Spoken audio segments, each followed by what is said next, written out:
Hello everyone, welcome. I'm Robert, and today I'm gonna discuss Shadows of Brimstone, Valley of the Serpent Kings.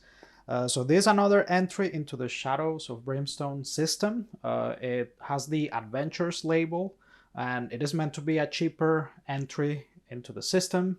So it is slightly cheaper than the Western or feudal Japan themed core sets. And it does have a few less components, but it will have the ability to let you know if the system's for you or not. Okay, so just to give you my background with this system, I started playing Shadows of Brimstone last year, and I absolutely fell in love with it. I started with the Western themed core sets, acquired a bunch of expansions, painted all of them, and I've enjoyed it a lot. Okay, now this I acquired when Cool Stuff Inc. Decided to get rid of all of their board games, and um, I needed to just spend some credits before they decided to move away from the board game business. So I decided to spend my credits on this core box, a couple expansions, and also the Gates of Valhalla companion or counterpart to the Valley of the Serpent Kings, okay? The Viking themed one, right? I still haven't opened or painted that one yet. But I have this one here that around June, July, I went ahead and painted it, and I finally got to sit down and play it. I've been playing it for the past couple weeks, and I'm gonna comment on it, all right, and tell you how, a couple of things that it does different, all right, and, let you know if it's for you or not, okay? So my experience with the game so far has been a total of 6 missions, okay? Playing solo two-handed, all right, and it's my preferred way of playing. If I had a bigger table or I could handle the mental load, I would like to play with 3 characters, but I've settled with playing with 2 characters in this system. Okay, I think the upkeep is too much, and keeping track of so many effects is too much with 3 characters. Okay, so I prefer playing with 2, but I've played with 2. I've lost a couple of the missions, and I have played the following missions. So the system comes, the rulebook comes with a intro mission that it suggests you play. Okay, instead of opening the adventure book, which is where pretty much all of the missions are, there is a simple first mission that it suggests. Okay, your first game where there's no punishment for losing. All right, so it's great. I found it a great intro mission. I don't recall that mission being in the original. I could be wrong in the Western set, but I found it great so that you don't get punished too hard from getting, a handle of the system. Okay. So I played that, and then from the adventure book, I played the first mission multiple times in order to gain some resources. Okay, so first mission, and then second mission, and third mission. And what you see here is me losing the third mission right before I go to town. Okay, and now in the third mission, those miniatures over there were not there at the end of the mission. It was only this over here. I just added them to make the table look less empty. All right, made the board look less empty. But yeah, so I lost this mission. All right, and now I'm deciding to record my thoughts on this so far. Now, one of the first things I want to point out is that this system has it comes with 8 missions instead of the 12 that the Western theme core sets come with. All right. Now, do keep in mind that, for example, for the Western themed core sets, if you decide to combine both core sets, 6 of the missions are exactly the same. All right. So really, you get 18 missions if you get both core sets. Okay, so yeah, here you get 8 missions, and one of the first changes here is that so you are allowed to play the missions in any order you want, okay, and repeat missions. That hasn't changed, but now they have added a interesting campaign element where there's a persistent element between missions where there's if you decide to play the campaign missions in order, right, rather than playing them in whatever order you want. So the changes are that now each mission has a box that specifies campaign only effects, okay, or things to note if you're playing the missions in campaign mode. And also when you play and succeed in a mission, you're allowed to repeat that mission. So for example, when you start a campaign, you're allowed to repeat this first mission as many times as you want before you move on to the second mission. Once you beat the second mission, you can, repeat it as many as, well, I mean, if you lose, you can repeat it as many times as you want, right? So you are allowed to repeat missions that you've accessed, okay? But you can't play the second mission until you beat the first one, and so on, right? So when you beat the third one, you can then move on to the fourth one. And there's campaign elements to it, okay? And it comes with a nice campaign log, okay? So that's one of the changes. Now, another interesting change is the town board, okay? So let's check that out. Now the town board has been adjusted so that now, and I laminated it, it doesn't come laminated like that, okay? But the town board now has only 3 spaces that you use at the beginning, okay?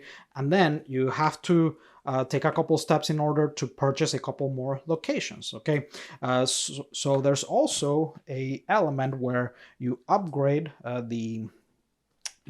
each town location, right? It's very interesting. So you have this campaign log where you can write things related to the campaign or missions, right?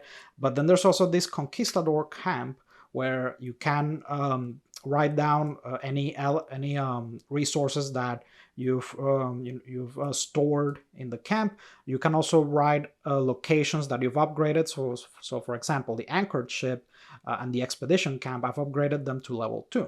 Okay, so you can also write down, sometimes there's effects that let you pay a bit of gold towards, only not for you to save, but you can use that gold only for upgrading locations. So you can write down the progress towards the next stage of the locations, right? And the locations have different effects, okay, where you can upgrade them and you'll get other bonuses, right? So the anchored ship, when you upgrade them, all of your heroes gain +1 health or +1 sanity. And the system offers you the option of, when you upgrade your camp, it doesn't have to be limited to that party or that posse or that posse or whatever it's spelled. You're not limited to that. You're not limited to only that party of characters. Later, if you start a new campaign, you can have a persistent camp where all the upgrades from the previous characters carry over, right? So you can have multiple campaigns ongoing if you want, and upgrade the characters in between. So I like that, very interesting element. Now, another major change that this system does is there's something called team abilities, right? So rather than each character having their own upgrade tree, you have this conquistador upgrade chart where each of the 4 characters that is included in the core box gets to pick their skills from the same tree. But then there's also a team ability deck where for each conquistador character you draw 2 of these, or well, for each conquistador character you draw 1 of these. So since I'm playing with 2 characters, you draw 2 at the beginning of each game, and so you draw 2 randomly, and you get some powerful abilities. They're kind of situational, but you get some powerful abilities that, when used at the right time, they can make a pretty big difference. Okay, now one interesting theme in some of these abilities that I've noticed is because they are team abilities, they encourage a bit of teamwork, like to glory, for example. And yeah, so if you have multiple characters with this ability, it's exponentially more characters benefit. Okay, now this to glory ability talks about ambition. So what is ambition? Ambition is a new mechanic a new resource. It's very similar to grid. Okay, so ambition is a new token that each conquistador character starts with 1 ambition limit, okay, and they start each adventure with 1 ambition in addition to their 1 grid. Now, ambition lets you reroll die that have been already rerolled, so it breaks the rules in that way. So it's pretty powerful, right? And it also lets you, when you reroll a die, you add +2 to the result. Now, you can only use 1 ambition per turn. Okay, yeah, so it's a very powerful resource that is unique to the conquistadors. Now, each conquistador character has an ability, right? So they have a corruption resistance 4 instead of the normal 5, so they are more susceptible to gaining mutations. But also, whenever you kill an enemy, this is called ruthless warfare. Whenever you kill an enemy, gain 10 gold and heal 1 wound or sanity. So all conquistador characters have that ability. Okay. Now, I have heard some folks complain that each character feels less unique because like the characters feel more samey as a result. And I can understand that now that they don't have their own. Now that they don't have their own. Now that they don't have their own unique skill trees, they can feel a bit more samey. But as a solo player, I appreciate this because there's less things to keep track of. Each character still has unique properties thanks to their starting gear and their personal items. Okay, so each character will still feel distinct, and they have, of course, slight stats, differences. Okay. So another thing also is the new world, the Spanish Fort. Okay, so a lot of every mission that I've partaken in has taken place in this world. It is the Spanish Fort, and here the Abandoned Cape ability lets you roll 1 extra die when scavenging in the Spanish Fort. And the Dark Within, when a hero marker crosses it into a new stage, you draw a Growing Dread card. Okay, so it has a benefit, but also something another scary effect to counter it. Okay. And the other world that is included as part of the box for you to explore outside of the equivalent of the mines when compared to the Western counterpart is the swamps of Jargona. Now, it's not exactly just the swamps of Jargona. There is a twist to it, right? So the Outer World card is different, just so that they don't reuse the same card. So I appreciate that. So it's Valley of the Swamps of Jargona, Valley of the Serpent Kings. Now, this isn't the original Swamps of Jargona. This is a spin-off of it. It's called Swamps of Jargona, Valley of the Serpent Kings, and it has its own unique ability. Now, I haven't gotten into this other world yet, because at the first 3 missions that I've played, they explicitly tell you that when you find a other world portal, that just replace it with a normal gate. So within those first missions, 1, 2, and 3, you are not allowed to visit the outer worlds, So I have not had a chance to enter this tile set yet or visit its specific enemies. But by the 4th mission, I did read a bit ahead, and you do get to finally have the possibility of entering the other world set. Okay.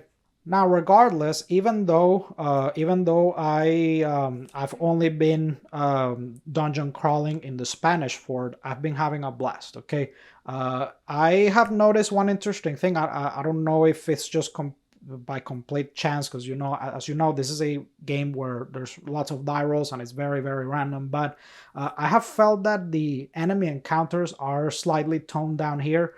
There's more just encounters with events and things like that. So I did feel a slight reduction of enemy combat. Okay, in favor of a bit more exploration and a bit more enemy. A bit more just events, okay, in general. Now, enemies, though. Let's talk about the enemies. So there are a few enemies that are included here. Okay, you have that's the XL guy, which is the Croxin Beast.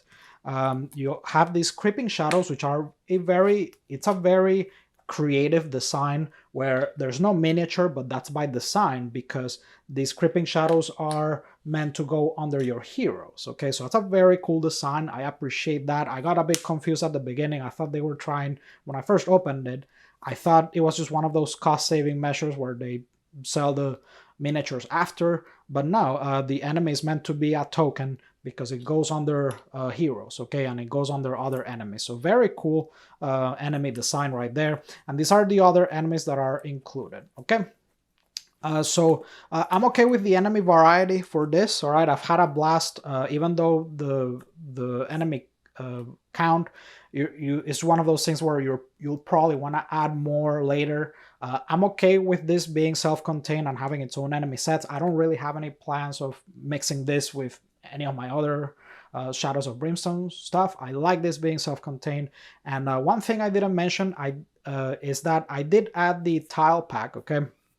I did add the tile pack. It's one of those expansions that I bought when I was, trying to use all my credits from the LGS. And this comes with fewer tiles than usual, okay? And you're gonna see the same tiles a lot. Once you add the extra tiles expansion, it ends up being pretty much the same as if you bought a core set from the Western set. It's a bit interesting. It's a bit weird how that ends up being like that, but at least with the lower price entry point for this or Gates of Valhalla, you'll figure out if the system is for you or not. But so I have been having a blast. I like the heroes. I like the items. The theme is really on point here. The Conquistador theme, the ambition, the gold theme, the Mayan, the Mayan jungle with the enemies, and also the flavor text of the cards.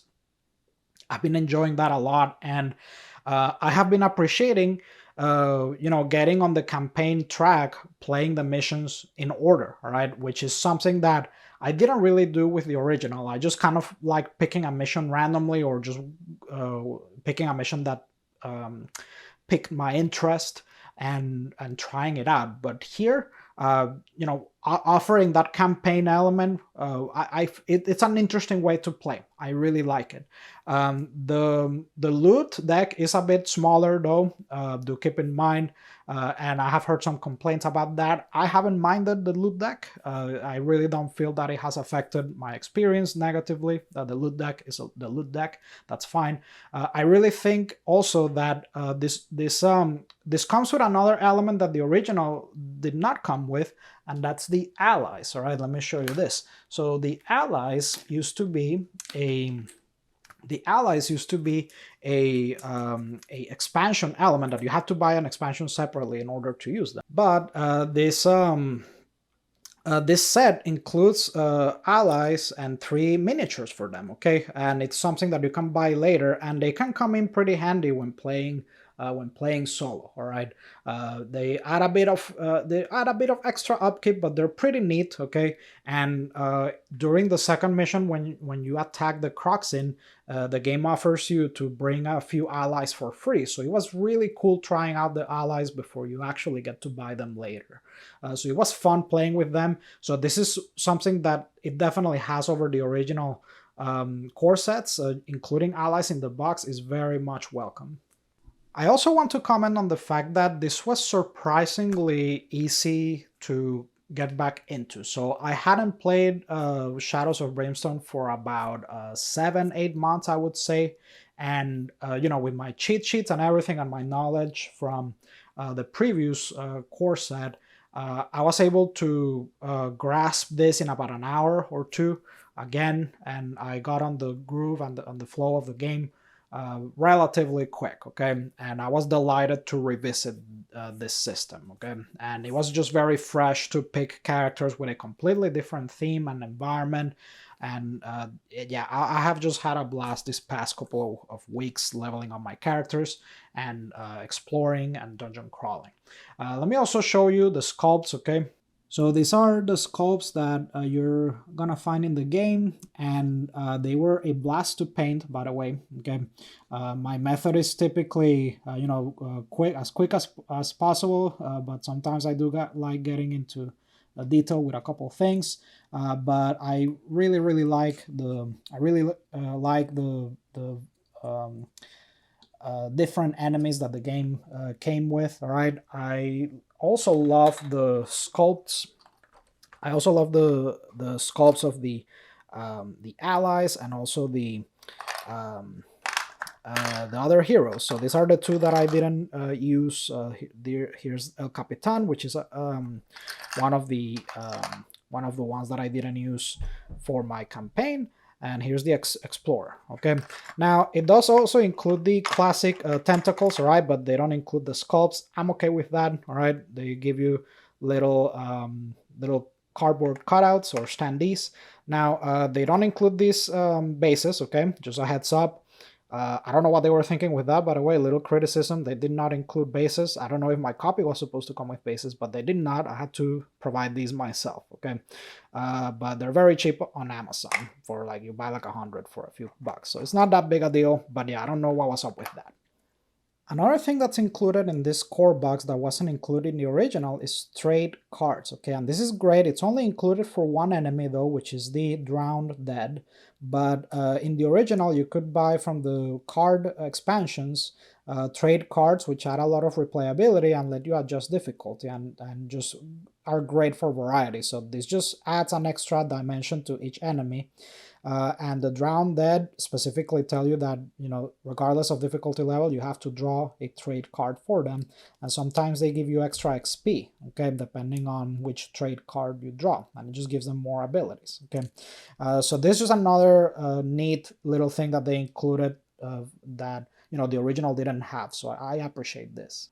Now, another interesting mechanic that this includes is this resource called Dueling tactic tokens. Now, unfortunately, I have not had a chance to use them yet because just my camp visits, there's been a couple disasters that have happened with my camp visits just from the dice rolls with the events that have prevented me to getting to this point.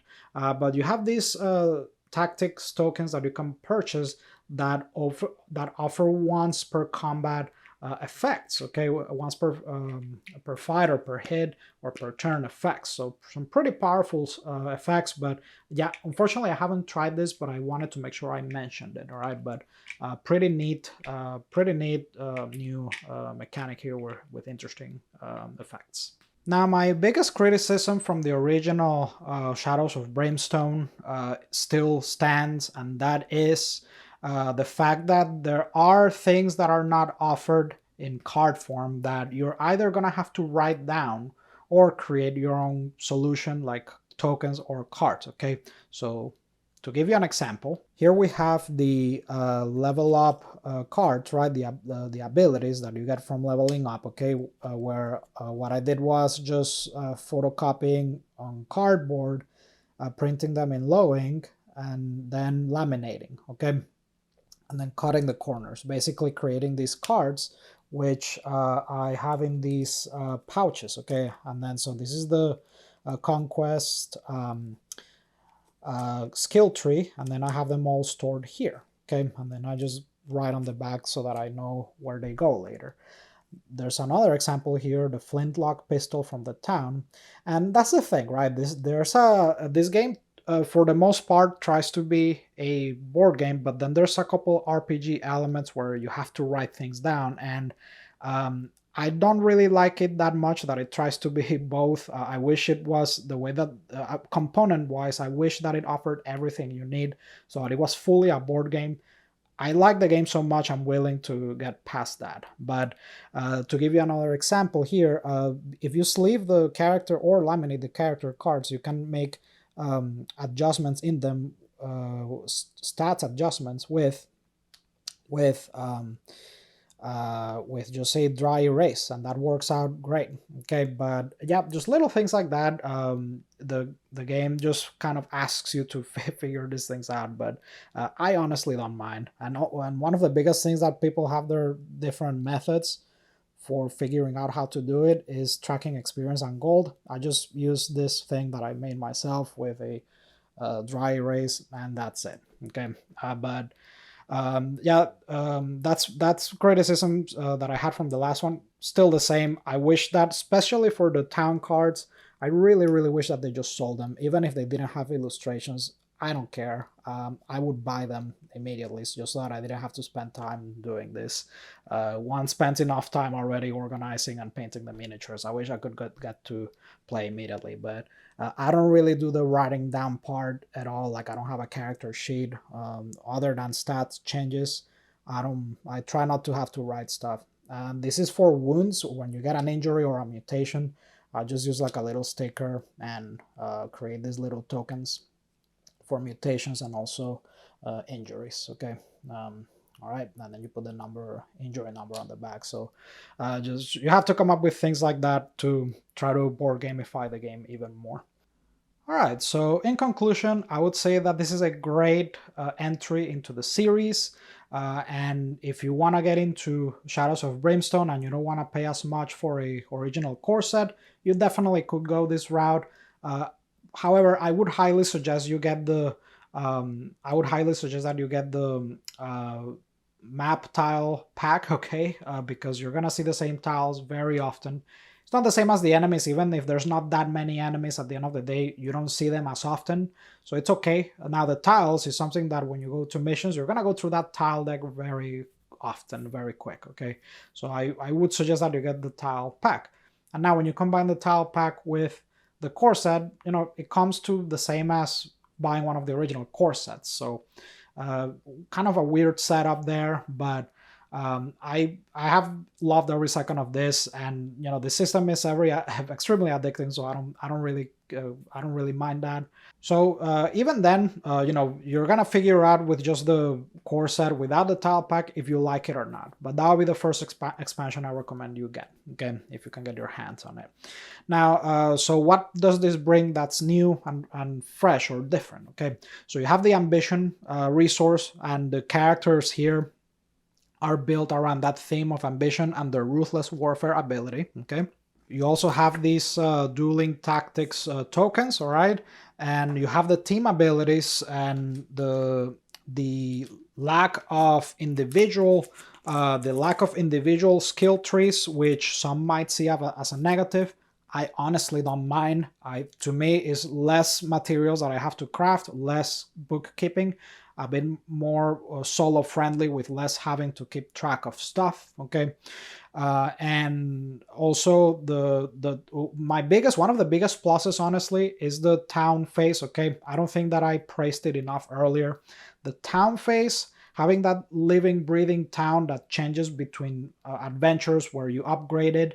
I think that is a huge plus. Okay, I like that. That is a very nice change of pace, and I appreciate that a lot.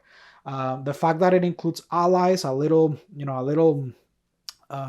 extra bit there. I appreciate the fact that this includes allies, a nice little mechanic. Okay, this includes allies. It includes trade cards that were not part of the original unless you bought expansions. The theme is fantastic. I love the theme. Everything is cohesive thematically.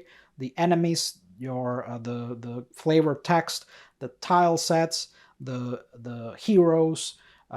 It has just been very thematic, fun, and yeah, they really could make a system. They really could make entries with this system on so many other themes, and there's just so many possibilities for it. And very interesting theme that they picked here, and it works really well with the items, the equipment, everything. I have loved every second, and I haven't even gotten to explore the swamps of Jargono, Valley of the Serpent Kings. All of my gameplay has just been within the Spanish fort. Okay, so haven't even gotten to that, but yeah. So this was my thoughts on Valley of the Serpent Kings. I hope that this helps you figure out whether it's for you or not. I definitely have been having a blast. And yeah, like I said, my other small criticisms are the fact that, you know, it's not 100% a board game. It's a bit of a hybrid, leaning more towards a board game. So you're gonna have to do a bit of work, either writing things down RPG style on your character sheet or creating tokens, okay, for things. And the fact that they didn't include little standees for the tentacles, okay. But other than that, and the tiles, okay. The tiles, I think that's the weakest part of this, the small tile deck. But lovely entry at a cheaper price, and I'm definitely looking forward to when I open my copy of Gates of Valhalla, get to paint it, and also try that environment, right? That Viking theme sounds very exciting. But definitely a worthy entry into the system. If you don't mind the caveats, and well, If you don't like games that are super random, I think that goes without saying. This is not going to change your mind. All right. But okay, yeah, so that's it. I want to thank you so much for watching. If you have any comments, questions, feedback, go ahead and put them in the comment section. If you enjoy this content, make sure to like and subscribe, and I'll see you in the next one.